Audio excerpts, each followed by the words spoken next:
Hi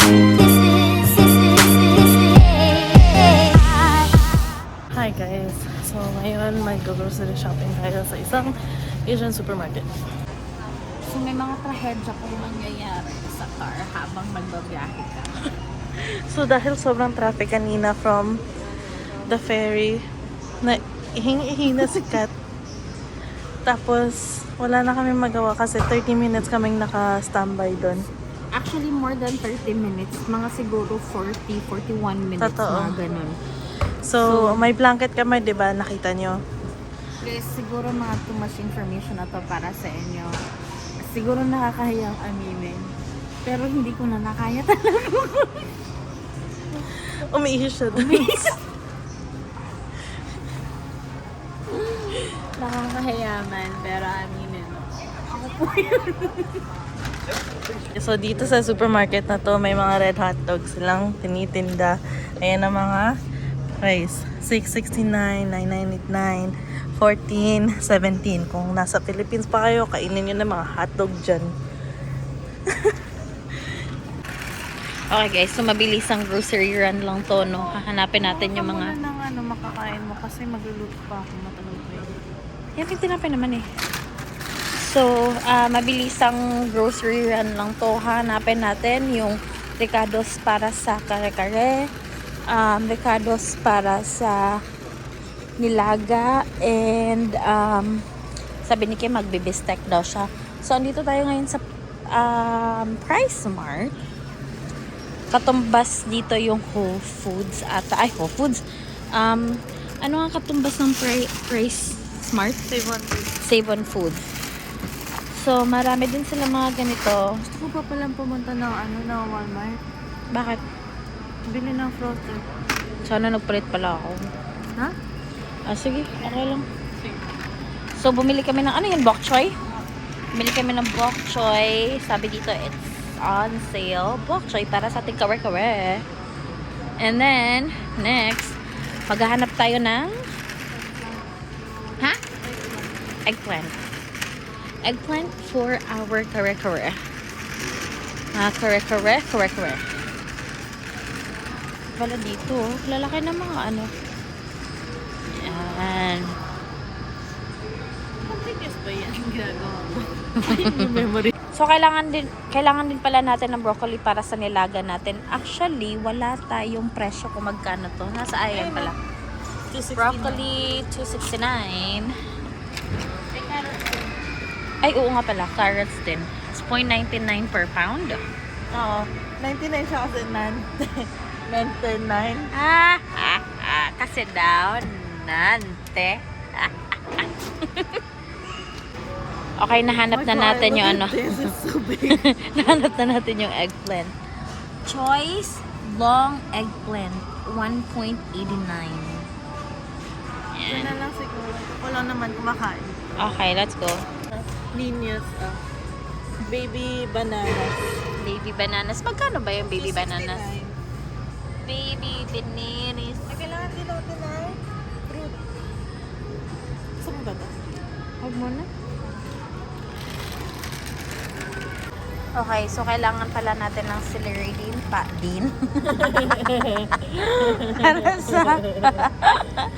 para sa ating nilaga. Magkano? Celery. $3.99 ang branches. Okay, let's go. Hanap din tayo ng potato. Kasi para sa ating nilaga din. Ayan. Okay, so dito din tayo bibili ng meats para sa ating ulams because mas mura dito tsaka maramihan.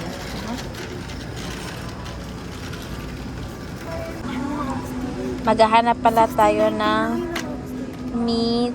Ay, kasali sa hanapin natin yung oxtail at saka beef. Oh, Ano yun? beef brisket dito, $12.20 lang. Ang laki na. We can do that actually.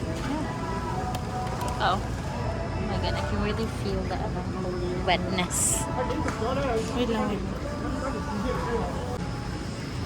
Ayan yung mga beef nila. Mga malalaki yung ano nila cut dito and then medyo mura lang siya. Meron din silang seasoned na dito na ano, pang steak. Rosemary and herb butter. And ano ba yung ano ngayon?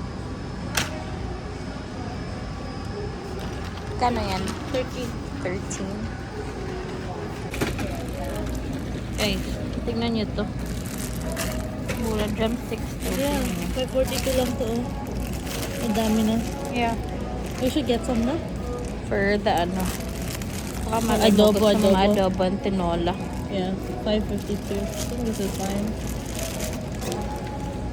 Those are on sale.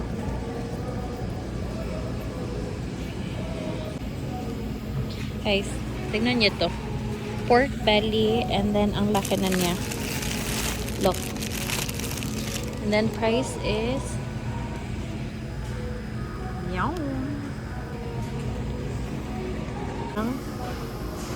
Ang Bro? yung neck bone, ang broth. Or maybe we really don't need it, no? Masyado marami. Yeah. Tingnan niyo yung presyo nila dito. Oh. Hindi kasi magninilaga din tayo. Need Alright. natin. Yeah, $2.99 per pound. And yung nakuha namin, magkano yung nakuha namin? 710. Yeah, $7.10. Then ganyan na siya kadami. Yeah. For 2 ulams. Yes, for 2 ulams. Alam nyo, naghanap kami ng oxtail, di ba? Kaso lang ang mahal.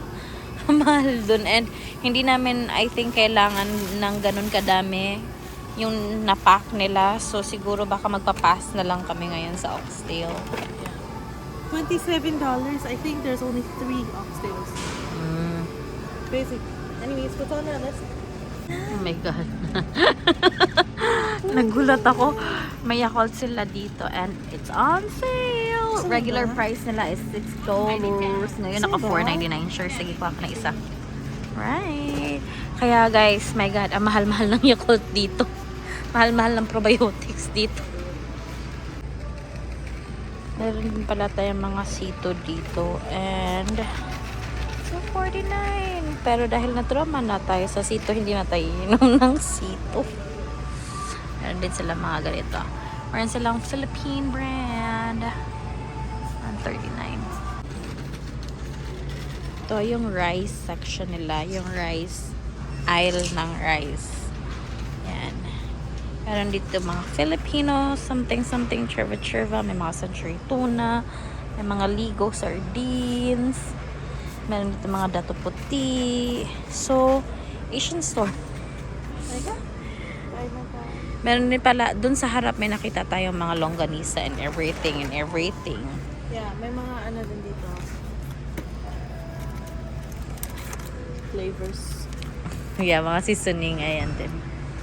Hey, bayad na tayo. Alright, so pabalik na tayo ng car. Tapos na kami. So, yung lahat na nabayaran namin, guys, was only $42.50.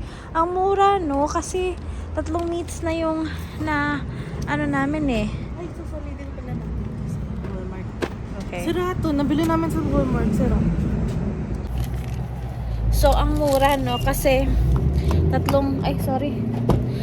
meats na yung nabili namin doon. And sorry, ayusin ko lang. Kasi may mga kaganapan natin dito, mga krimen. Hala. So, 3 meats na yon and yung nabayaran namin was only $40.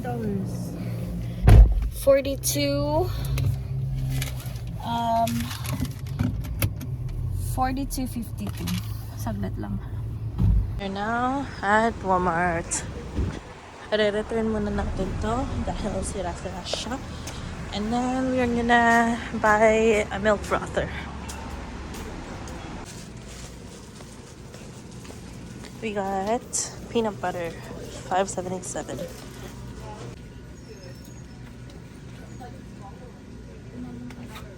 $1 lang.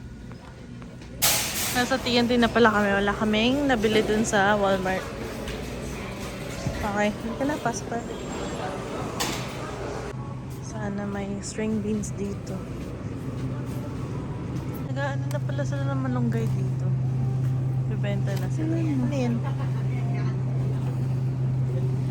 Maganda yung space doon.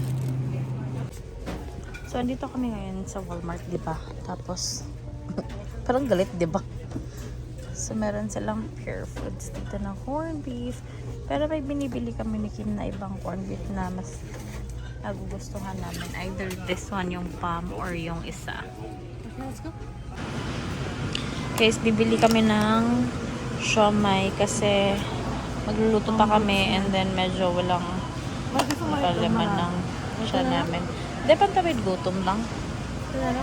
Meron naman tayo nito eh. Bumili kami nito, mochi cheese mochi bun. And then yung siomai.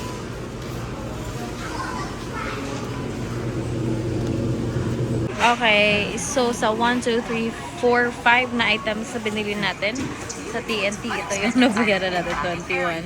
5 items lang yan, samantalang kanina sa sa Price Smart. Ang dami binili namin pero mga 40 something lang yan. Makain na kami ng siomai. Sarap nito, no? Saka yung mochi din. Yeah. 10 out of 10 yung siomai at saka yung mochi. Gutom lang talaga kami. We finally made it back to the apartment and going home now. Already like 8:30, probably almost 9, and we just got home and we haven't cooked dinner yet. But good thing that we had snacks. So siguro yung dinner na i-cook ko for tonight. Pang tomorrow na rin siya. Baka mga si Angeria, baka nilalamig. Di, 82 siya. 82. Yeah. Here's, look at my little Angeria. Cute niya, no? Cute. Sige, hugas muna kami ng everything kasi we need to cook.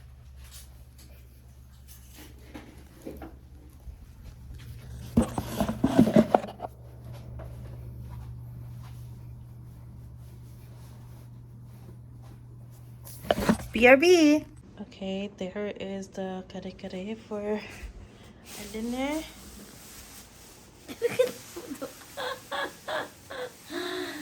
And, nasa bahay na kami. Siguro kakain na kami. Super late kami. Dumating na sa bahay. Kasi, kasi, hinanapan namin yung string beans pero wala kami mahanap. Yeah, may nakita kami pero purple. Galing daw yun Mexico. But anyways, siguro kakain na kami. And, medyo pagod kami galing sa biyahe namin. Hindi naman kami pagod, pero mahaba yung araw namin today since nung nagpunta pa kami ng Bowen Island, yung vlog namin kahapon. Ay, 2 days ago. 2 days ago, sorry. So, ayun na. Maraming salamat sa panonood nyo, guys. And maraming salamat sa mga nag-subscribe sa amin, bagong subscribers. If may mga questions kayo, curious kayo, mag-message kayo sa Facebook namin, Kim Cat Buhay Vancouver. Or comment sa video namin. So, maraming salamat sa mga nag-subscribe and sa mga nanonood sa amin na hindi pa nakasubscribe. Mag-subscribe na kayo, guys. Thank you so much, guys, for watching. Another ticket now. Capturing the killer nurse. Okay, bye.